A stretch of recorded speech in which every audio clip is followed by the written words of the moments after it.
Según el informe que publicó ayer el diario El País, el jefe comunal fernandino gana incluso más que el presidente de la República. Gana 388.367 pesos si se incluyen los gastos de representación.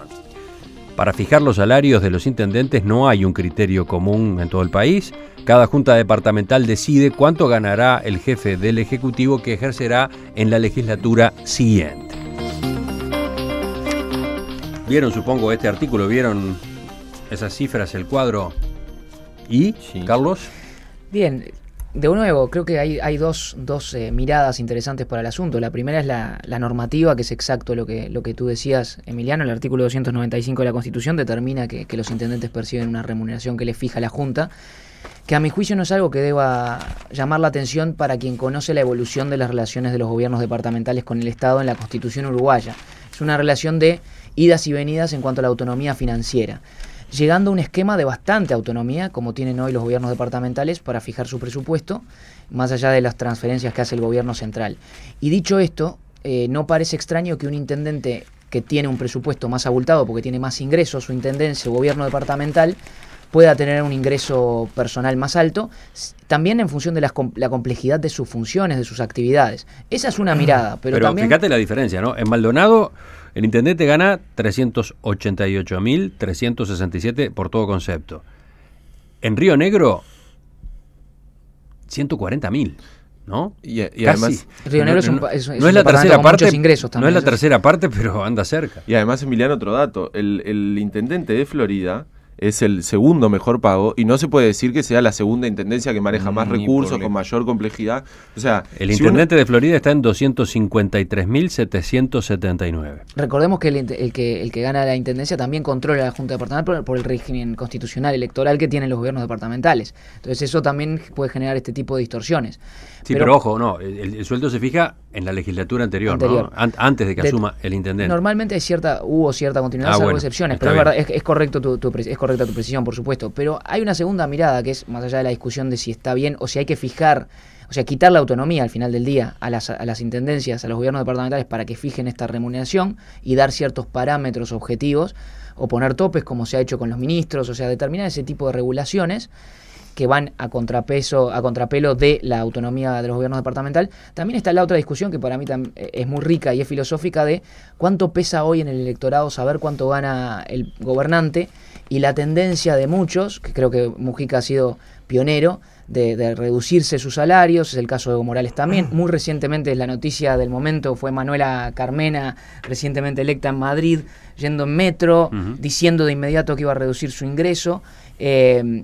Lo inmediato positivo es reconocer esa voluntad de los gobernantes, de esa vocación de los gobernantes de estar allí porque les gusta la política, porque quieren gestionar la cosa pública, y también el dark side, ¿no? La parte oscura de todo esto, que es generar posiblemente en muchos estímulos a la corrupción, a buscar otros ingresos por vías elípticas, digamos. O sea, es una discusión muy interesante, las dos.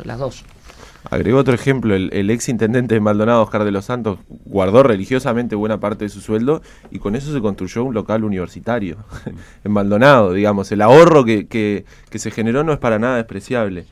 Yo creo, no estoy de acuerdo con aquellos... Bien, que de los Santos haya tenido ese gesto, sin duda hay que añadirlo y destacarlo. De todos modos, la intendencia, las cuentas de la intendencia gastan eso, ¿no? Gastan 388.367 por mes en pagar el sueldo del intendente. Exactamente, entonces es justamente a eso a lo que iba. Y muchas veces, en general, los políticos no ganan lo que está estipulado que cobren, porque o pasa como el caso del intendente, o pasa que ponen buenas sumas de dineros en las finanzas partidarias. Ahí hay sectores como por ejemplo en el Frente Amplio que topean los sueldos y todo eso va a las finanzas, pero también en otros partidos, por ejemplo el partido de la oposición, es cierto que los políticos se financian buena parte de sus campañas políticas. Entonces ninguno gana lo que está estipulado que gane. Sin embargo, yo creo que tenemos que ir primero a un sistema de financiamiento de partidos en donde no se financie según lo determine cada persona que tiene un cargo político. Si está demostrado por estos ejemplos que la persona no necesita esa remuneración para vivir, pues entonces que no se le pague eso, es lo que vos decías, Emiliano, que se le pague menos y que con el ahorro se financia los partidos políticos, pero linealmente, digamos, con una ley de financiamiento de partidos que ponga más plata, y en el caso, por ejemplo, de Maldonado, que se financie que rentas generales resuelva qué hace con ese ahorro y que no sea cada jerarca que resuelve qué hace con ese ahorro. En el caso de Maldonado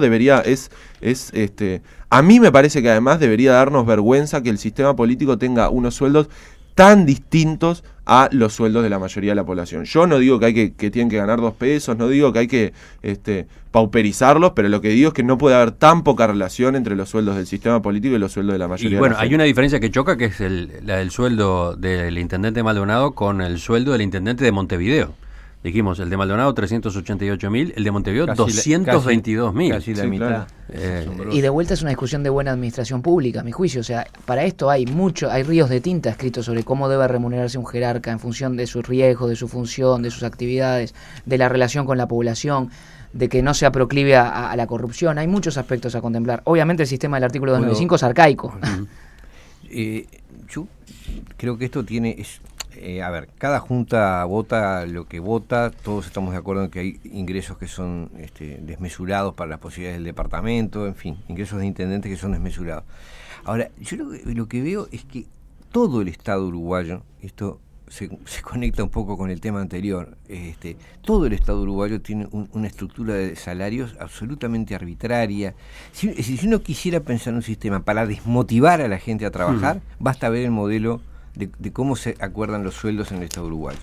Resulta que si se trabaja en el Estado central, se gana mucho menos. Si se trabaja en una empresa comercial del Estado, es decir, se gana mucho más. Si esa empresa recauda mucho, todavía se gana mucho más. Entonces, si en cambio es un organismo que cumple una tarea esforzada de servicio a los sectores más carenciados de la población, va a cobrar una miseria porque... Es absolutamente absurdo, absolutamente arbitrario.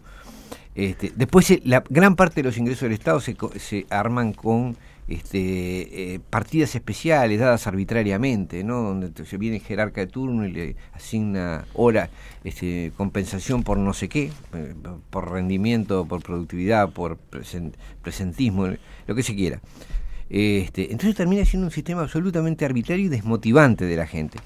En esa estructura, yo qué sé, lo de los intendentes es la frutilla del postre. Sí, que es cierto que el intendente gane la tercera parte de lo que gana el otro, y sí, pero no es muy distinto a lo que pasa con los porteros de organismos públicos, por decir algo, ¿no? Dice la nota que algunas juntas departamentales adoptaron como criterio que el sueldo del intendente fuera el mismo que el de un legislador, que un diputado o un senador. Ahora, por ejemplo, ese es el caso de La Valleja y Artigas, donde ganan los intendentes 160.000 pesos más 26.913 de gastos de representación. O sea, lo mismo que un parlamentario. Otras intendencias han sido más austeras. Cerro Largo, Canelones, por ejemplo, le pagan al intendente el sueldo de un parlamentario, pero sin los gastos de representación, o sea, 160.050, ¿no?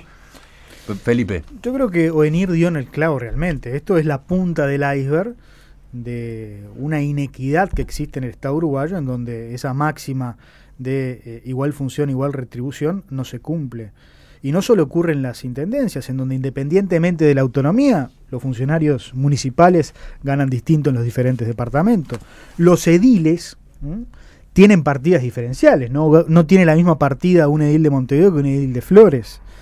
Ocurre también en el Estado central, como muy bien decía Oenir, por ejemplo, un funcionario ascensorista del Palacio Legislativo gana más que un abogado de la ANEP. Entonces, el fondo del asunto es el chacrismo que existe en el Estado. Jorge de Malvin dice, por suerte somos un Estado unitario. Y bueno, si fuéramos federal realmente estaríamos en problema. Pero el debate de fondo es que la famosa reforma del Estado, que había sido la madre de todas las reformas del primer gobierno de Tabaré Vázquez, nadie realmente le ha hincado el diente. Porque resulta realmente absurdo las inequidades que existen, en donde lo que genera en definitiva es una enorme desmotivación. Entonces hay que ser funcionario bancario del Estado, pero trabajar en la educación dentro del Estado es la ruina, tanto en la universidad como en la ANEP. Entonces yo creo que el país realmente se merece un debate de fondo. Yo sé que políticamente es un terreno un tanto escabroso.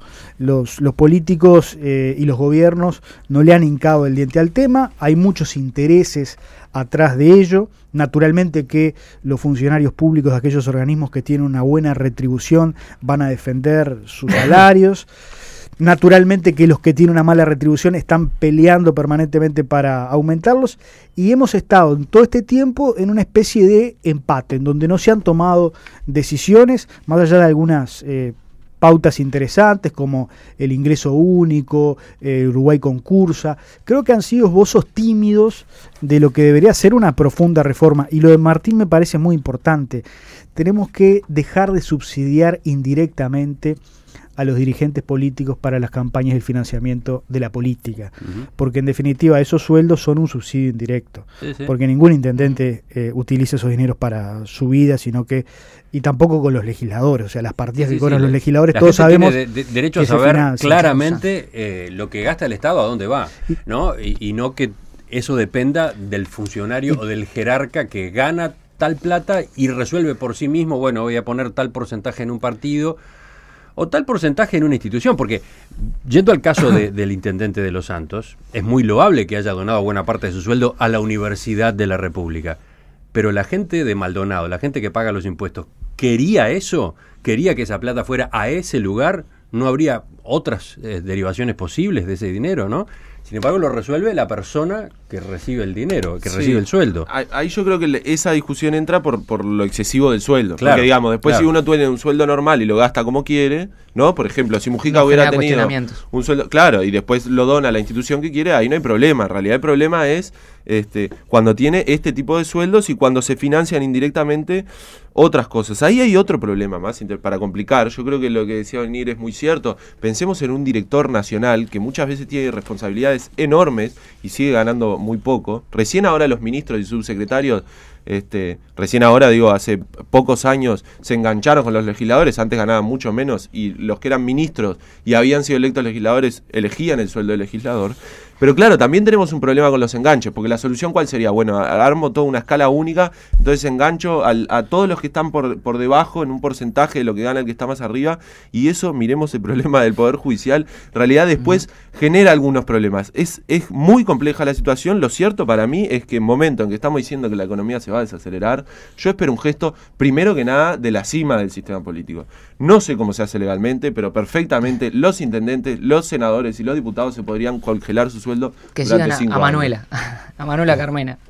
Creo que también es interesante, más allá del punto de la reducción de las remuneraciones, es reconocer lo que se decía. El Uruguay es un estado unitario, pero la experiencia indica que la autonomía de los gobiernos departamentales es un tema complejo en cuanto al diseño institucional y a la evolución de la Constitución, y es algo que hay que ver con cautela. Digo, hay que pensarlo muy bien cómo se toca para no generar un efecto distorsivo. Y después también destacar que, si bien la gran reforma del Estado no se ha hecho, hay algunas experiencias positivas en DGI, en aduanas, que son perfectibles, ¿no? Pero que han mejorado el sistema del funcionariado público. Yo lo veo en mi práctica profesional. Creo que eso hay que saber destacarlo también.